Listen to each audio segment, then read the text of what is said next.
কল্পনা করুন এক সুবিশাল প্রান্তর, যার বুক চিরে ছুটে চলেছে হাজার হাজার বাইসনের এক অদম্য পাল। তাদের পায়ের খুরের শব্দে কেঁপে উঠছে মাঝি, যা ছিল একসময় উত্তর আমেরিকার বুনো পশ্চিমের এক অবিচ্ছেদ্য দৃশ্য। কিন্তু ১০০ বছরেরও কম সময় এই কোটি কোটি বাইসন প্রায় নিশ্চিহ্ন হয়ে গিয়েছিল। আজ আমরা আমেরিকান বাইসনের সেই অবিশ্বাস্য পতন এবং তার চেয়েও বিস্ময়কর পুনরুত্থানের পেছনের বিজ্ঞান ও ইতিহাসকে জানব। এদের বৈজ্ঞানিক নাম বাইসন। নামটি সম্ভবত কোনো প্রাচীন জার্মানিক শব্দ থেকে এসেছে, যা দিয়ে বুনো ষাঁড় বোঝানো হতো।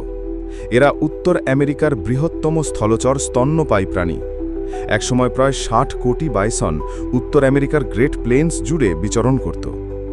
তাহলে এই বিশাল বাইসনের পাল গেল কোথায়? এর পেছনে ছিল এক নির্মম ও পরিকল্পিত ধ্বংসযজ্ঞ। ১৯ শতকে ইউরোপীয়দের আগমনের পর দুটি প্রধান কারণে বাইসন নিধন শুরু হয়। প্রথমত, বাণিজ্যিক চামড়ার ব্যবসা। দ্বিতীয় এবং সবচেয়ে নিষ্ঠুর কারণটি ছিল রাজনৈতিক।